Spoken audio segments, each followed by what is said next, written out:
Hello, everybody, and welcome on this beautiful June day. I hope it's beautiful where you are. It is where we are in the hill country of Texas. We are gathering together today to speak about engaged ecology. And before I say something about that, I want to welcome all of you who are joining the call and call your attention to the chat box. And Dan Gaucher will say something about how you can navigate that. So if you hover over your Zoom window, you'll see an icon and the word chat. Just click on that, chat box will pop up, and you can send messages either to individuals or to everyone or to the panelists. I recommend to send it to everyone so that everyone sees it. Good. So if you will, Sheila Safer is monitoring and facilitating the chat box, and she's just sent a note to all of you saying, welcome everyone. Please say where you're from. I see people from California, Minnesota. I see Aliosa from Slovenia. I'm seeing Hungary, Georgie, Zebo from Budapest, and so on. So be sure and indicate your connection with us. This is a very important day for us, isn't it, around the world? It's important because we've all seen that one of the leaders of the free world has chosen to lead at least some of the United States outside the Paris Accord. And this is very important, not only in the sense that the Paris Accord takes definite steps to reducing climate warming, but it also is a community of people who are interested in identifying with our beautiful blue planet as conscious participants in the planet. And it's also important to note that many of us, including major corporations such as Apple and Google and Exxon and Shell Oil and the mining industry and the coal industry, all have offered support for staying in the Paris Accord. I want to say something too. I personally am not directing animosity toward President Trump. I am compassionate toward all of the people of the world, and sometimes myself, when it's very difficult to get on the bridge going into the new era. And what I would do is have compassion for myself and compassion for those who don't see as much as others see in this regard. That doesn't mean, however, that we can't vigorously disagree with positions that are taken that seem harmful to Mother Earth. And what's beautiful about today, this gathering today, and we have well over 200 people registered for today. What's beautiful about it is our linking together our hands and our hearts as we support each other and know that we are not alone. We are a part of the centropic evolutionary impulse of Mother Earth, and that's why we're here. And now I'm going to ask Judith if she'll join us together in a beautiful song. Thank you, Will. This isn't exactly a meditation, but it feels meditative to me. And this is a song actually developed by one of our Earth Tribe members. The Spirit is in the land. We have come to walk with the Spirit. The Spirit is in the land. We have come to walk with the Spirit in the land. Send us a voice, send us a voice, send us a voice, Wonkan Tonka. We hear your voice, we hear your voice, we are your voice, Wonkan Tonka. The Spirit is in the land. We have come to walk with the Spirit in the land. Aho. Oh, thank you. Thank you so much, Judith. And I want to welcome now, we're shifting our musical chairs here in our production room here. And I want to welcome Vince Lopes and say just a little bit about Vince. Vince is a native Brazilian and now also a citizen of the United States. He's a Fulbright scholar, and he's one of the world experts in water hydrology, but even more, he is a part of the larger consciousness movement, and actually, as I would put it, an important feature of Earth's consciousness as she is unfolding. Vince and I work together in linking the Wisdom School and Texas State University in various kinds of informal projects. And we teach together, and most of all, we're good friends. So welcome, Vince, and away we go, off into the wild blue yonder. I want to thank you, Will and Judith, for giving me the opportunity to come here and participate in this important event, this community call. I hope that my very short lecture will stimulate a lively discussion and participation. The subtitle of the talk today is The Way to Global and Personal Change. The subtitle of my talk, The Great Ecology, is Restoring Intimacy with the Living Earth. The point I want to make here, that in my perspective, my understanding, the way to global and personal chaos is in establishing and restoring an intimacy. And by intimacy, I mean our emotional and spiritual bond with the living earth. That is what I would like to offer. And the second question then is, and how can we then restore that intimacy? And my answer to that is through the practice of engaged ecology. I would like to start by saying that we all, in a way, agree that the ecological crisis locates us in a crucial time in both human and planetary history. But what is amazing is the fact that although there is increased understanding of the crisis, thanks to the evolution of new sciences, ecology, and the understanding of interdependence, however, there appears to be a rift between this increased understanding of the crisis and the action being taken. And why? Why is that? Well, in my view, the cyberneticist and cultural anthropologist Gregor Bateson expressed that well.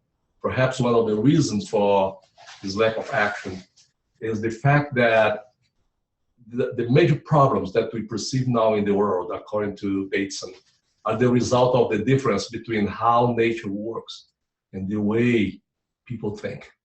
So a difference, a distinction between what you think about ourselves and what the world is. So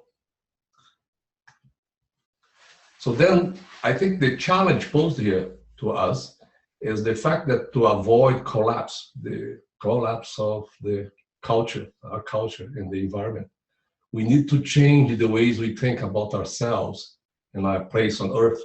And this was well said by the former president of the Czech Republic, the late Václav Havel, when he said, it's not enough to invent new machines, new regulations, new institutions. We must develop a new understanding of the true purpose of our existence on earth. But the question that I ask here today is, how are we to develop such an understanding of our place on earth? When we look at the attempts, when we look at the literature in what the academics and scholars are doing, we find many religious and philosophical attempts to answer such a question. But most of the time, the way of making sense of the natural world is profoundly dualistic. And what I mean by dualistics is that we humans have defined ourselves as discrete subjects, separates not just from each other, from other humans, but from the great web of life. Our best efforts to solve our perceived problems are grounded in the same mode of thinking that is responsible for creating those problems. And that does not seem to be a right approach to solve these problems. As the great scientist Albert Einstein reminded us one time, that the problem that faces humanity cannot be solved at the same level of thinking that created them.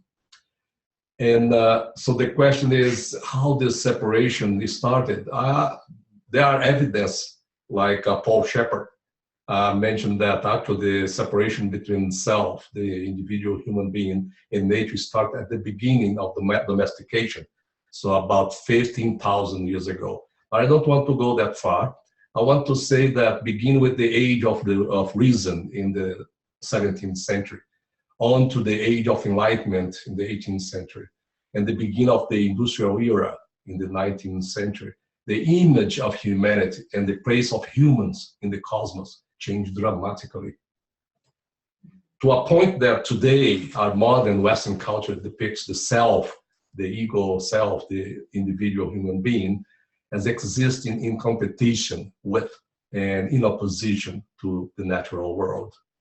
We, in our academic environment, in our educational institutions, try to analyze the world as discrete units, assuming that I'm here, the observer, the scientist, and everything else is out there.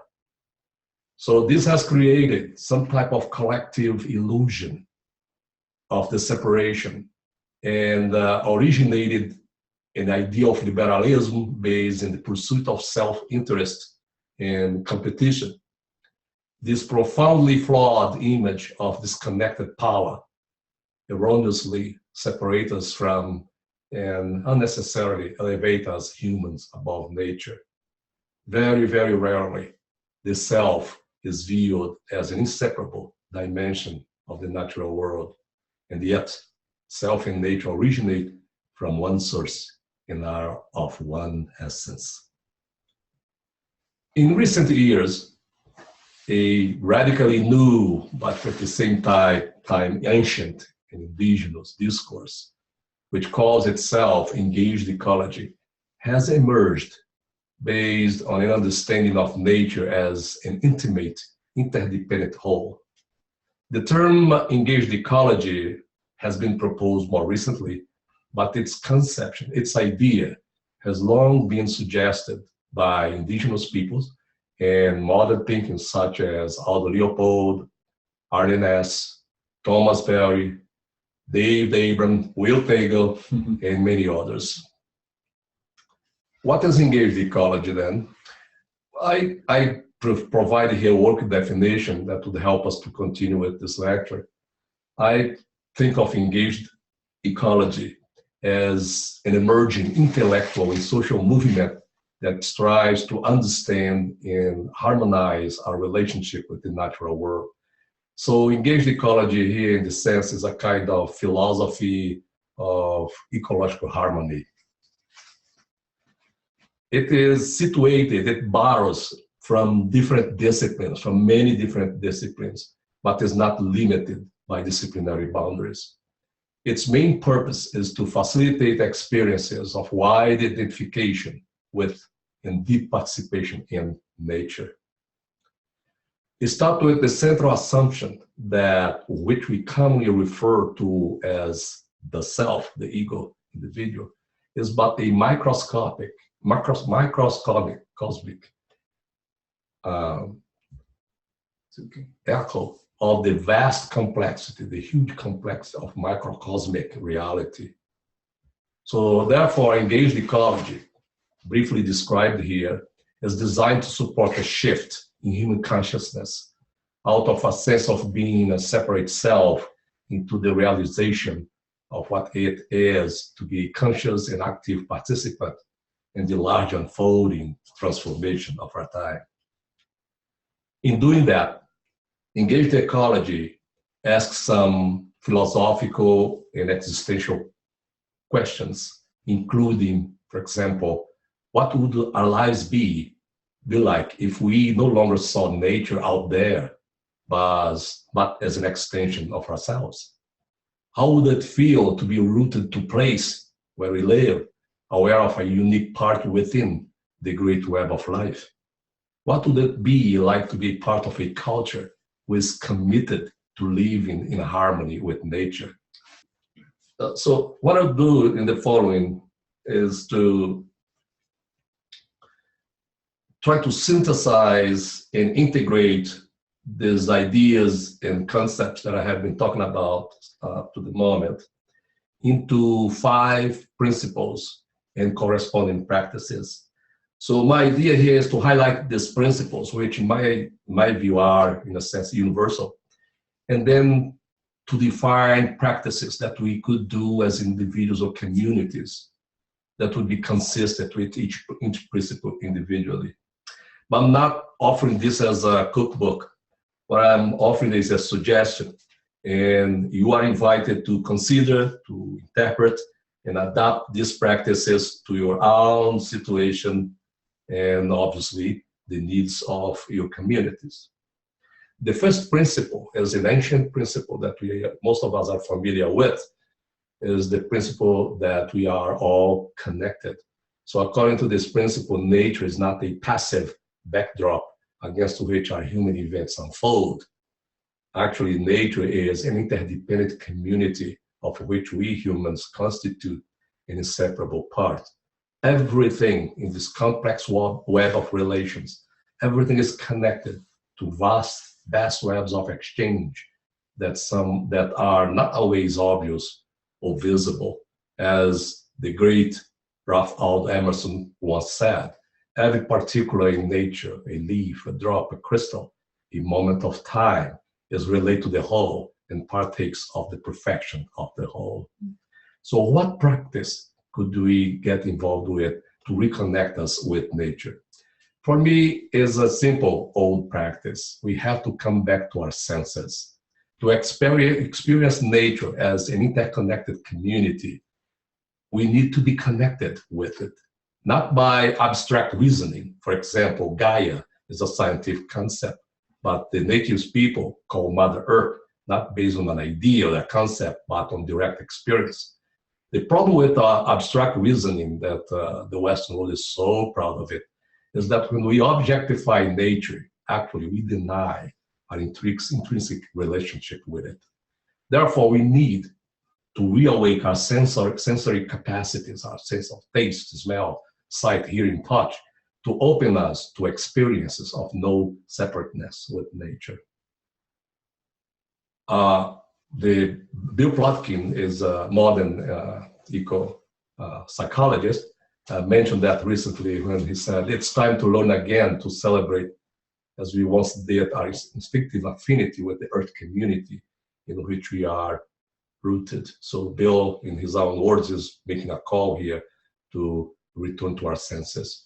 The second important principle from engaged ecology is the principle that truth is found in nature.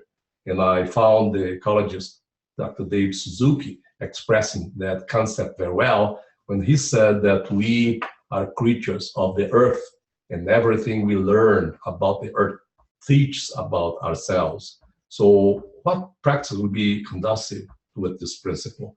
My suggestion is to take the process of knowledge acquisition, the process knowing, as a process of belonging, as a means of belonging.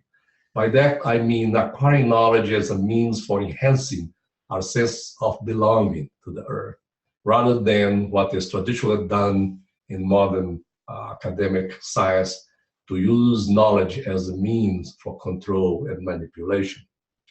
The third important principle of engaged ecology, which is also an ancient, old principle, is the principle that everything flows.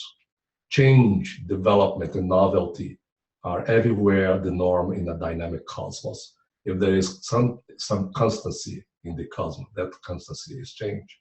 So how are we to live a reality in which everything flows, including ourselves? So my suggestion is that we should make an effort to shift from our usual attempt to control change and keep things the way that we want, that please us, to developing the capacity to learn and adapt to change. The fourth principle is community matters. Despite the popular belief that the globalized world is now everywhere flat, we are always embedded in a specific context, local relationships, cultures, and environments. Therefore, I strongly suggest that we should always be engaged in learn to community. And by that I mean engaging to active learning within our communities, working together to facilitate and nurture individual and community self-renewal and self-organization as the necessary basis for building resilience and sustainability. And my last principle of engaged ecology is the principle of Earth as a community.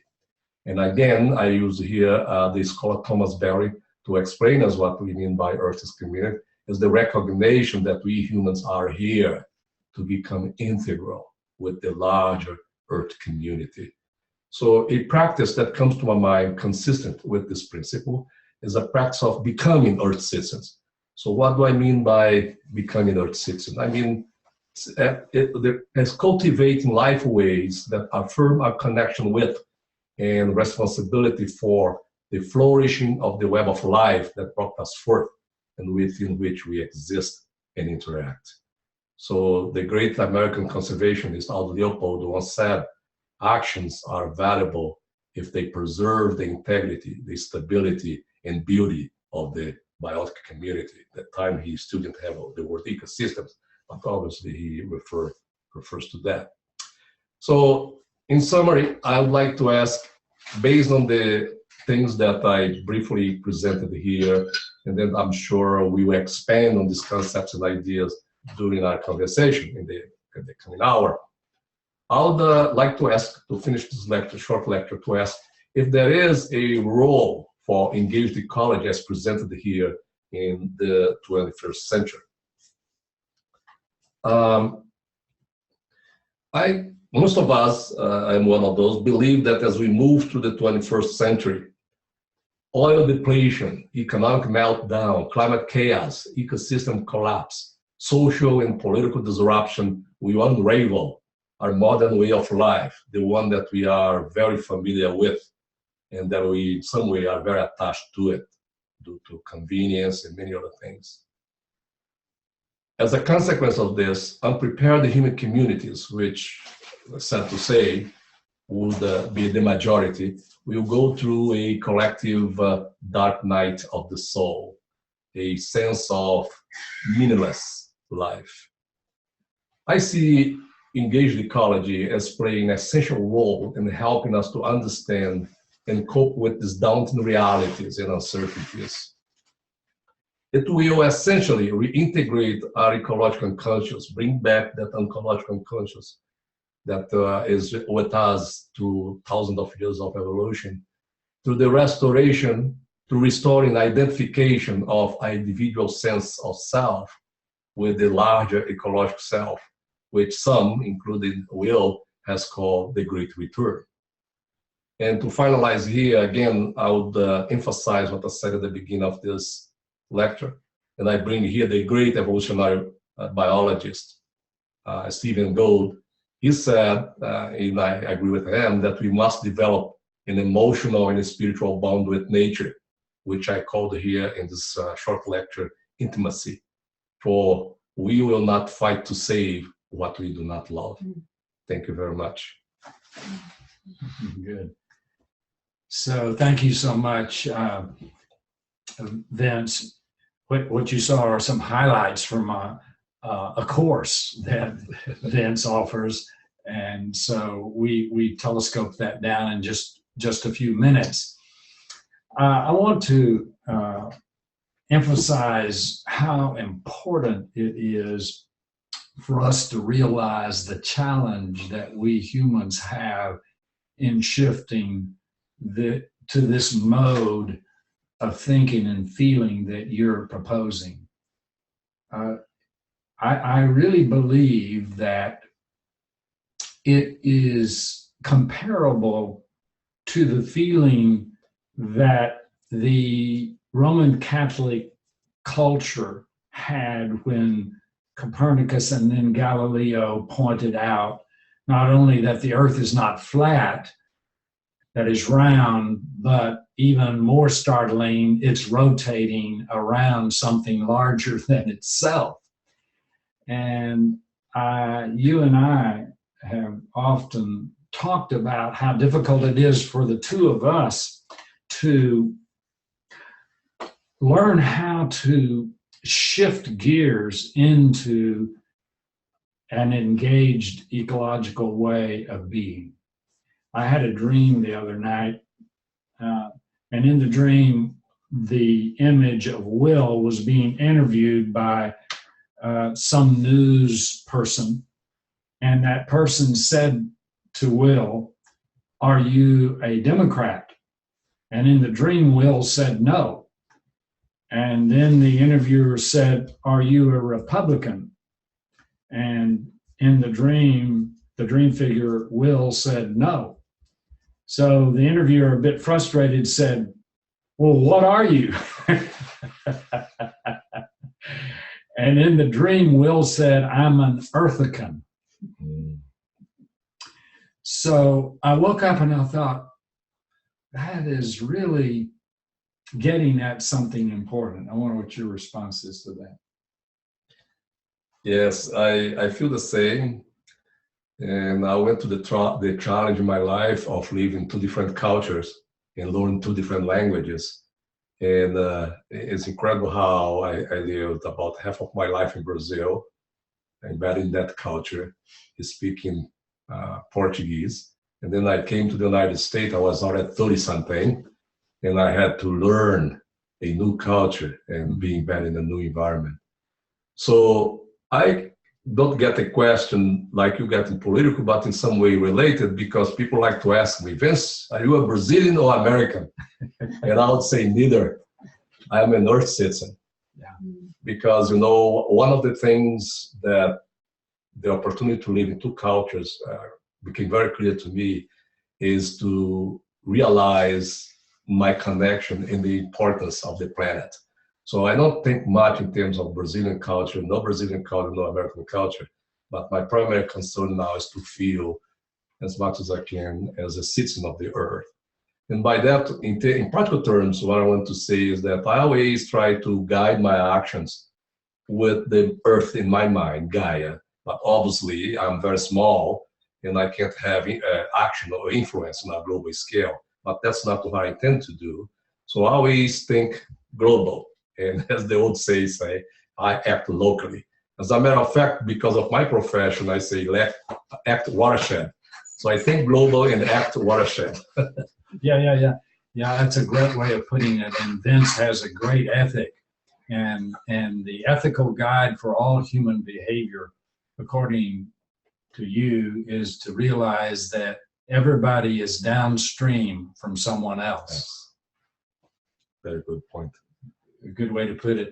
So we have a mental health worker in New York who just wrote in the chat box, "My job as a mental health care manager is to monitor professional and governmental systems and try to influence, that is, control, for the very best outcome of clients. And then someone responds and says, well, we're trained to control, and to step into flowing and connecting is a very big shift.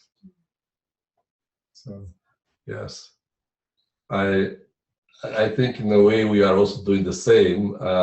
Not in the sense of control. I don't think that our action is direct towards control and make an attempt to point people in what direction they should go, but is more in inviting them to come and open up to a wider perspective, one that is very satisfying, because I believe one of the problems in modern society that generates so many problems like alienation and the suffering is caused by one thing that we praise the most, the sense of an individual entity living individually. So my own experience is when you open up and allow yourself to expand, so you feel yourself more at peace, and you drop anxieties and fears. There's no reason to fear, because simply saying everything is one thing. Yeah, good. Okay, so let's shift gears just a little bit and go out to northeast state of Washington to Shannon Hays-Truex. And Shannon, get your response thus far to our conversation. Well, actually, I'm in the southeast part of Southeast, okay. Okay, good. Yes.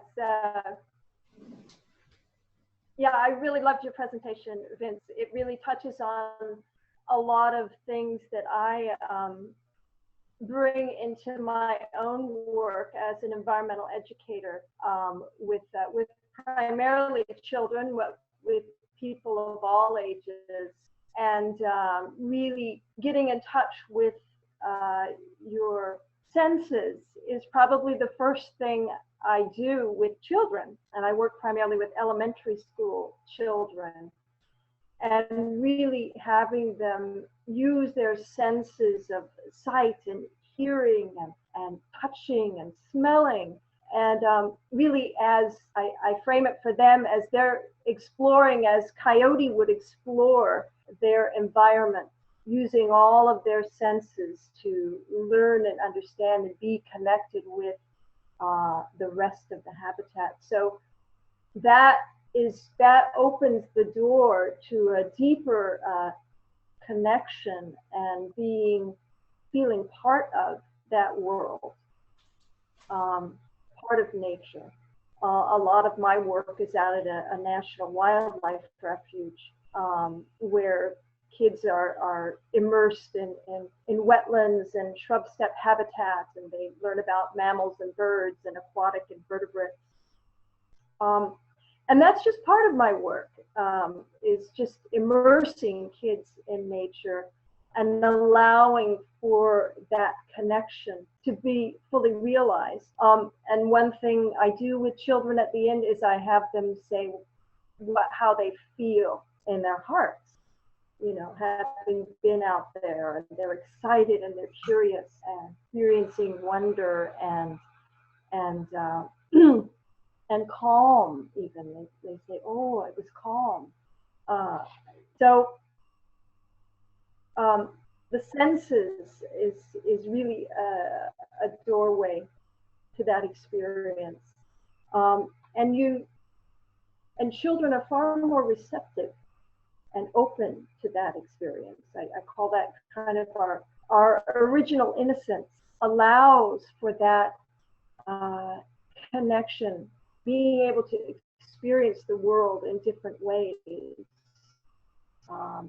through the immersion, through the exploring, through their imagination even, having them explore their world in different ways. So coming to your senses, that is certainly a primary thing when working with children. I've also worked with children, you know, really getting them immersed in a habitat by by cleaning it up, by restoring it. And those are actions that we can take as community. So community is such a vital importance to an engaged ecology, to people really feeling a part of the ecosystem that is right in their own backyard. So to me, what you presented here today is so vital to where we are now, and how we need to mobilize our communities to feel that they're part of the larger community of nature, and that they can really participate at so many levels, in so many ways, with creating a more sustainable and beautiful and healthy planet. So I just want to end with that, unless there's some other question or thought. Yeah, go ahead. Response to her? Well, we have a lot in common, because I also think that the way to connect is to our senses.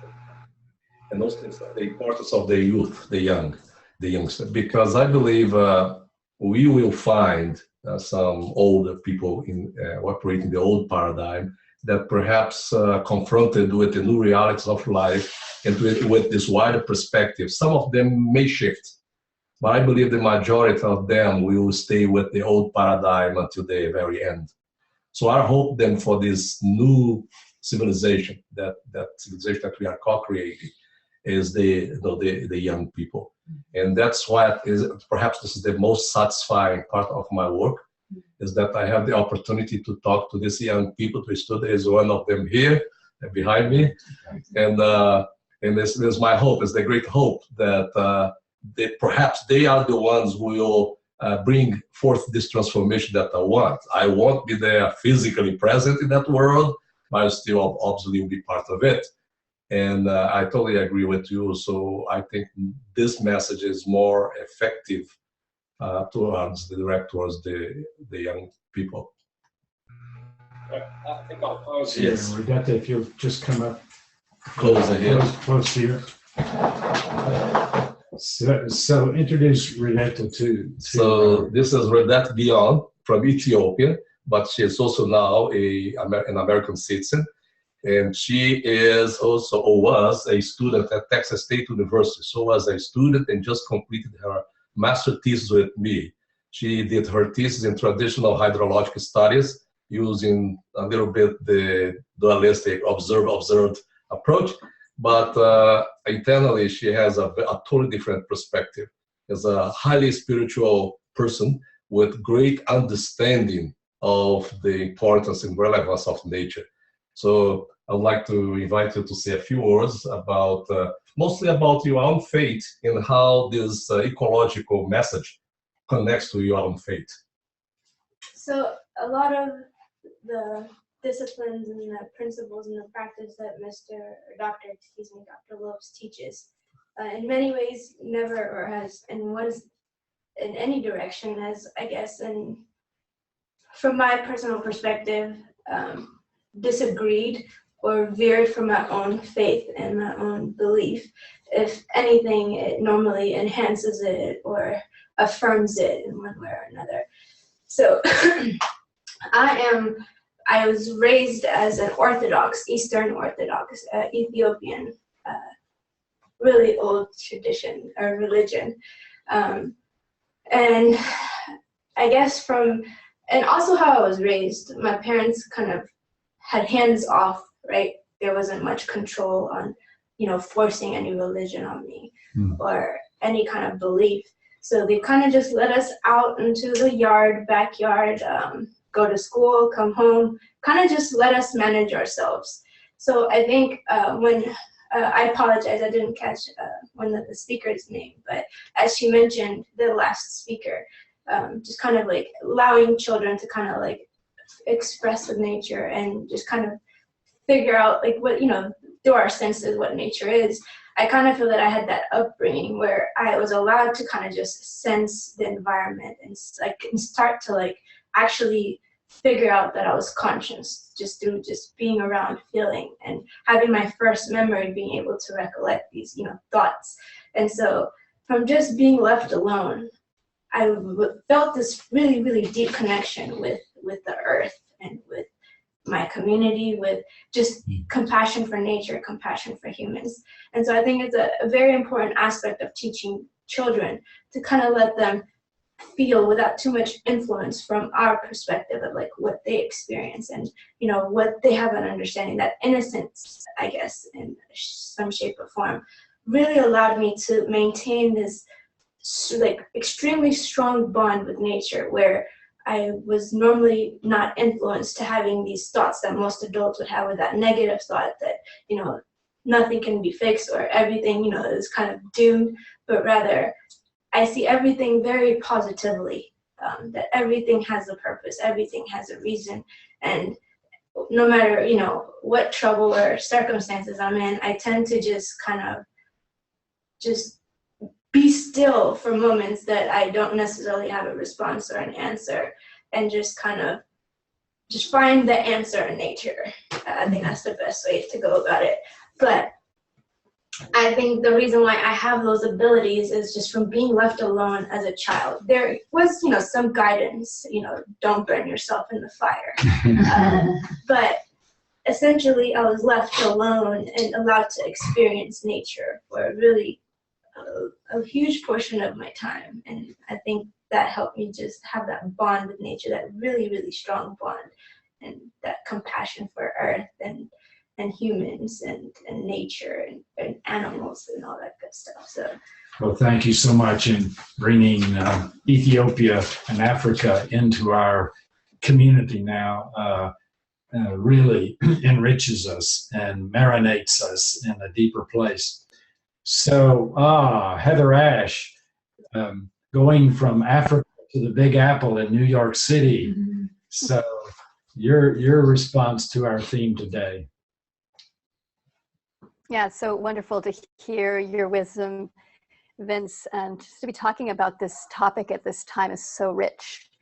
And a couple thoughts. One is that this idea of control and how we're learning to flow is, I would just invite all of us that any place in our life we're trying to control anything, even if it's job and we think I'm supposed to be in control, that we start to ask ourselves, how can I see this as guiding?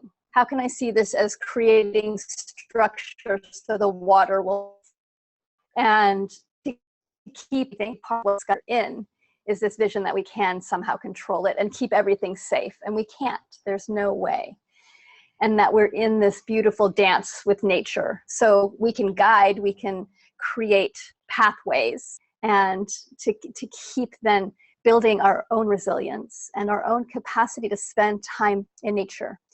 And I love too the piece of that we're not separate from that. And that's something Will has mentioned before, of this place that, we think of like, I'm going to go out into nature, but we're in nature. I just moved to New York City. I'm in South Harlem. And so, in some sense, it would look like there isn't nature here, but it's amazing. Of course, I'm in nature, and it's really beautiful to see the way that the community has, this community that I'm in right now, this area, there's a garden down the way that's been there for 20 years that people in the community can go play at. There's somebody down the street from me that has tomatoes and broccoli and lettuce growing in huge rows, and there's a little shack at the very back of the property. I'm just like, yes, I love this. I want to go stick my hands in the earth.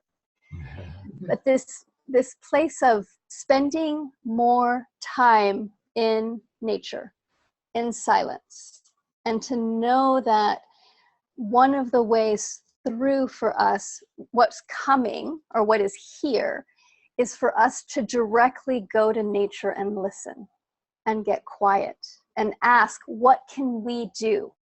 What can we do in our communities? What can we do on a global level in our watersheds? And to not get complacent or to feel overwhelmed as much as possible, because it's really a challenge to stay engaged sometimes because it feels like there's so much. And I was just thinking about watching the slideshow of a couple women that were really like had huge impacts in the world, and that I just wanted to mention just to remind us. So one is Rachel Carlson and her book Silent Spring. It was from her passion of looking and realizing what DDT was doing to the animals and to the land that really started the environmental movement. And again, her just desire to bring this truth out, even though she's hugely attacked by the chemical companies for it, was something that really changed our relationship with ecology in the United States. And this other woman is Wangari Maathai, and she was a Kenyan woman that the women in the village started talking about how the streams were drying up and they were having to walk further and further to get water. And so she rallied and started gathering the women in the community to start doing ecological practices, planting trees, teaching them about how to store water. And it completely affected the community and brought this sense of, again, being in relationship with nature, not trying to control it, but how do we guide it so that we're in harmony and we're benefiting nature and nature is benefiting us. So just that reminder that in community, we have a lot of power. And so for each of us, what are we passionate about? Where can we plug in a local way? And if you can't plug in physically because you don't have time, plug in financially. Send money to organizations that are doing work to help the environment, because it's such a critical time right now. We need all hands on deck. Good. Thank you, Heather Ash. And I'm going to the chat room now related to one of your comments. Raina Kessinger says in the chat box, as an individual, I'm ready to be a universal servant to Mother and the cosmos. I'm presently at the now what phase, and I'm struggling to find a community to be a part of that makes a difference. And in some ways, that's why we're gathered here today. And that's really the deepest hunger right now, I think, is not just to have a community of humans, but a community that's shared with all creatures, so that we don't have this profound sense of loneliness that is so pervasive. So I want to shift now just a little bit and address the elephant in the room, actually, more directly, and get the responses, Vince and others of you, response to President Trump's leading the United States out of the Paris Accord. So start with you, Vince. So I always don't give a very direct answer, I kind of go a little bit around. But because I want to create the space and the room for you to contribute to my own answer with your thoughts. But again, what I see in Trump and the current administration is characteristics of what's going on with the modern Western world. I think all the actions are motivated by this desire that Heather mentioned of controlling and manipulation. It's very difficult for a Westerner to think about how can I live my life if I don't have control. But I believe here the idea or the desire for control go together with the notion of an individual separate self. Because the self as a separate entity does not exist. So all the things that we do, if we are motivated by the belief in this artificial existence, is to find proofs in the world that assure the existence of that independent separate self. And obviously one way to reaffirm the existence of that self, that separate entity from the rest of the world, is through the process of control and manipulation. So we are continuously trying to control, because when I control the other, the fact of controlling the other, maybe another human being, maybe a domestic animal, maybe parts of nature where I live, when I exercise that right of controlling, that in some way assure me the existence of a self, the one in control. So when we expand that sense of self and we expand our consciousness to embrace the ecological self, so automatically we drop that sense of control, the need for control, and we accept and have great joy and move with the flow. Or better yet, to be the flow. That's, I think, what we see now is, again, the old paradigm expressing the desire for controlling because he has the illusion of a better America only for American first, and that is impossible because we live in an interconnected world. So he will continue doing this and other things to reaffirm this illusion. But the fact is that we, in my view, are already engaged in the paradigm shift, in a process of expanding consciousness. And that actually what we are seeing today is already the signals or expression of these changes that are already taking place. Right. So I want to slow down the action here because Vince has just said something that may be as revolutionary as Galileo's statement that the earth rotates around the sun. And I want to underline it so all of us can take it in. And that is, according to Vince and our conversations, there is no self in and of itself.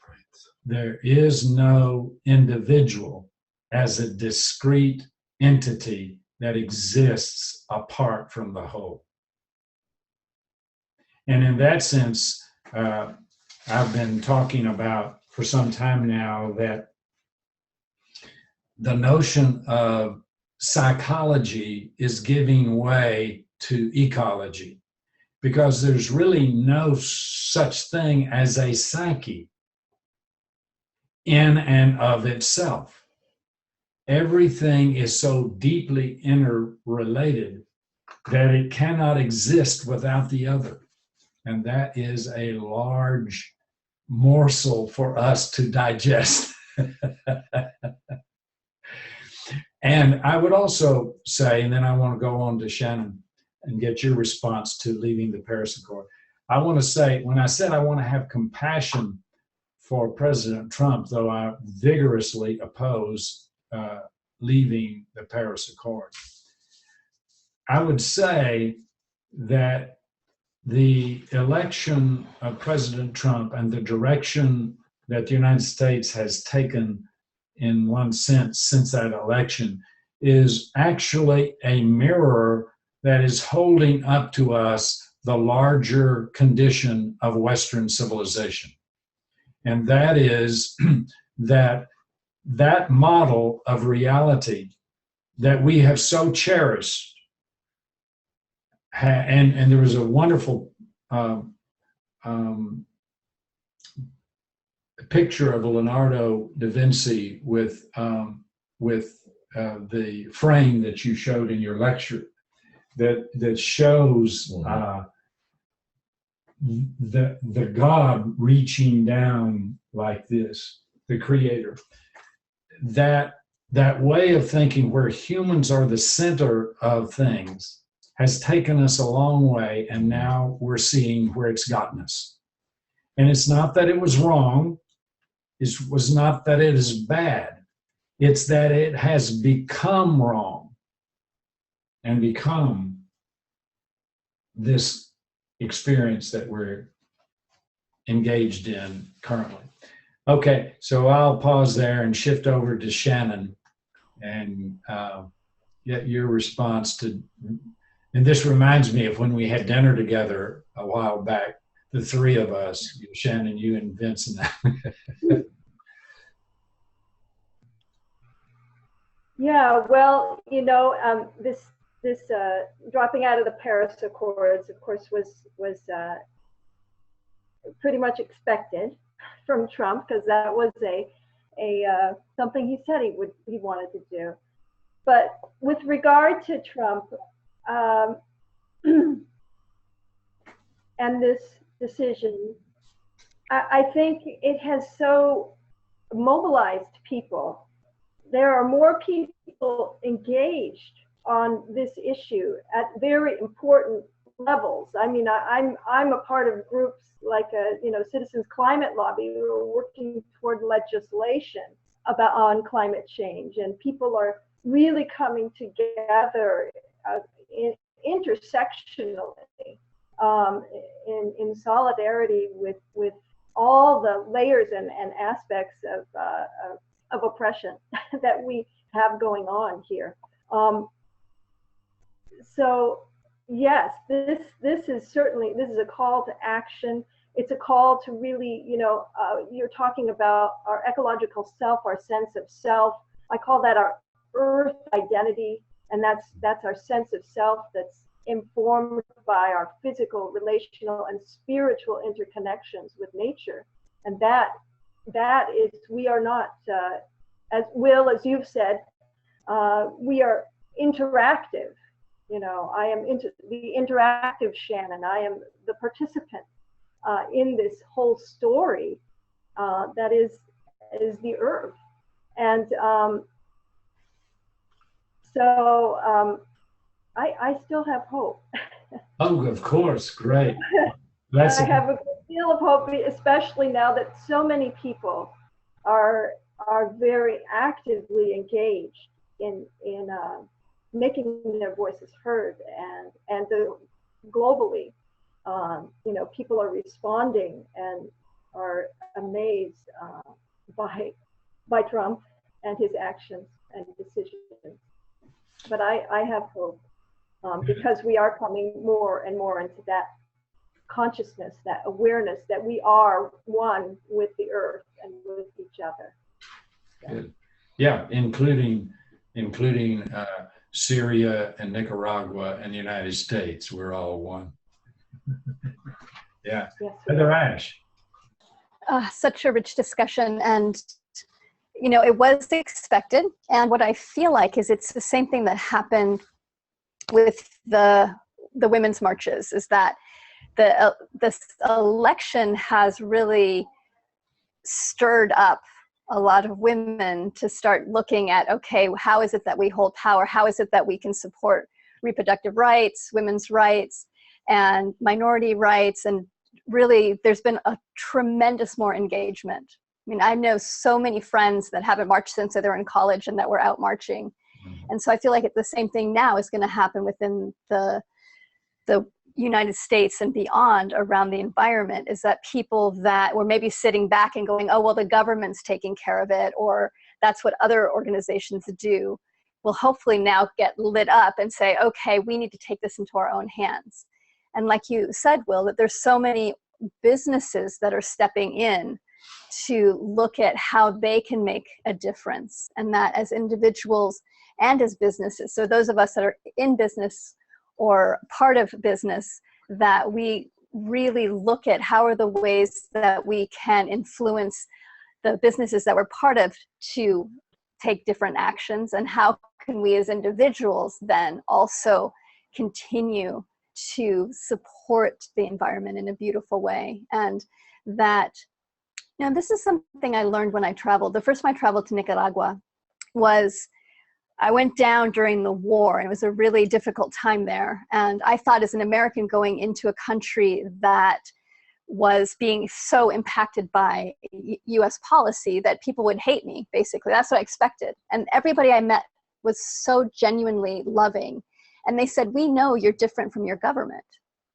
Yeah. And I feel like we need to remember that we're global citizens, and we have a government now that we may or may not agree with, and yet we're not our government.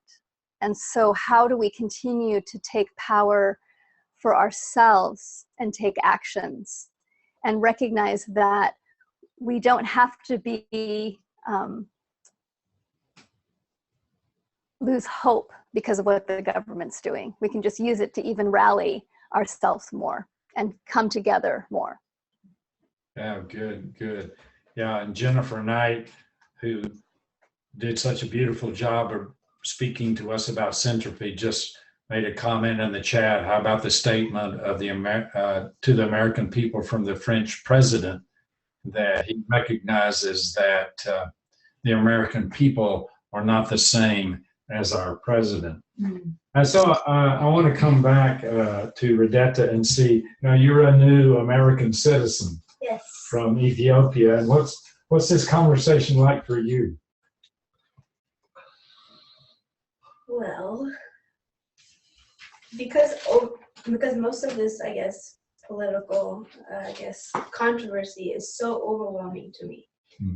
I have found that the best thing for me to do is kind of do what is necessary for me personally, on a personal level, to make sure that I stabilize myself financially, as well as help people I can help as much as I can. And so I try to stay away from the political aspect of my life. And it's very overwhelming. It's extremely overwhelming. And to consider, you kind of just hope that none of this new policies or any of the policies that are being formed doesn't impact you significantly. But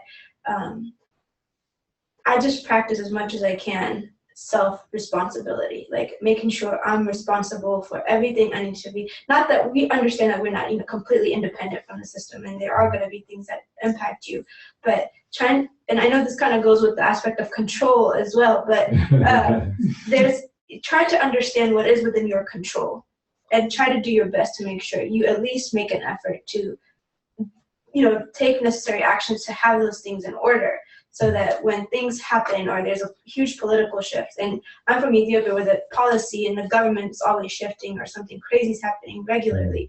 So you have to understand what is in your control and try to do your best to make sure you're, prepared for those, changes, and making sure like you kind of have all your ducks in a row, so to speak. So I try not to focus on it, because when I do, there's so many things that I can think of that would kind of consume me to the point that I can't function regularly or daily. So not that I'm ignorant of what's going on, but I try to not make sure that it doesn't consume my daily routines. And yeah, I think that's a very important thing. And I don't want to leave the impression that control is bad and flow is good. It's really just that Western civilization has seen that we have this much control. And what we're learning is we have about that much control. But that much control is very important in terms of being accountable for ourselves and developing our own consciousness. So, yes, when I mean control, I'm not saying that not have total control. What I'm saying, I distinguish between two forms of control. Good. There is control to possess, and that's the one I'm against it. And there is the control that is almost intuitive to survive. All right, so you make decisions that you try to protect yourself as an organism and other organisms, your community. But most of the control that we exercise is a type of control to possess. People engage in some type of action to acquire something for them. So in some way become obsessed with the idea of control because they want to control more and more. So you start by controlling the small aspect of their lives and expand to controlling the wife or the husband and the children, and then keep going to control the entire world, which I think is impossible. But I know we want to move to the next, but I want just to make a comment, because we discuss this all the time, is the problem of dualism. And we are very careful in our statement, because we have to, of course, dualism is an illusion, and we want to escape that dualism. But there are so many difficulties to speak in a way that does not sound dualistically, because our entire language is dualistic. So it's very difficult for us to express ourselves in a non-dualistic way. I think, like the Zen master said, the best way to express non-dualism is just to point at. So you say nothing, because whatever, if you have some type of experience and you try to describe that experience to your students, so you already missed the point, because you cannot describe the experience as it is. You have to describe using language in a dualistic way. And when you express that deep experience in a dualist way, the experience lost. Perhaps it's most important thing. So there is no, it's very difficult. So when we talk about nature and talk about the humans on one side, they sound dualistic. And some people think that we are inviting people to leave their homes, live their lifestyle, and go to live in caves, live in the forest. It's not that what we mean, because as Heather said very well, there is no escape from it. We are in nature. Whatever you do, some environmentalists like, for example, to say we have to return to nature. Well, we never left. So we are deeply engaged in it. So I think what is wrong is the perception, because they have an illusory perception of what reality is. But an urban environment is as natural as is a forest, but depends on different way of perceiving the urban environment and the forest. I believe when you engage into high levels of connections with let's say with the earth, with nature, so little by little this distinction start become very, very blurry. So you start seeing, you know, whatever you look at, you see nature. Yeah. Because our definition of nature includes everything. As you said, the atomic particles. Another day, somebody made a comment that the environmentalists are too concerned about the environment and forget humans. Okay, if they are environmentalists concerned too much with the environment and forget humans, they are not telling the truth or communicating the proper way, because they are very dualistic. We absolutely don't take the human outside of the equation. So when we talk about the well-being of nature, peace, living in harmony, obviously this includes the humans. To live in peace, and harmony with nature is essentially to live in peace and harmony with ourselves. Yeah, beautiful, beautiful. And someone, Myra Jackson, just commented, beautiful ideas being shared. Thank you so much, Vincent. And Myra speaks on behalf of all of us today. So I want to call our attention to something. We've just really kind of had an hors d'oeuvre of Vince Lopes today, and also Shannon and Judith and Will and Georgie Zabo from Budapest, Redetta will all be present at the gathering on September 20th through 24th, and Sheila will put that on the chat now, a link to that. We want to invite you to come spend time with us in September in person, if you will. This will be the third gathering of humans who are actually actively aspiring to participate in co-creating a new civilization. So we're working with the proposal that it's not that a new civilization is coming, it's not that the old civilization might someday not work. We're recognizing, hey, we're already in the midst of both. We're in the midst of the crumbling of one and the co-creation of another. And that's our aspiration and our love. And we just are so happy that you're here with us. And before we finish today, I want to point to July 1st.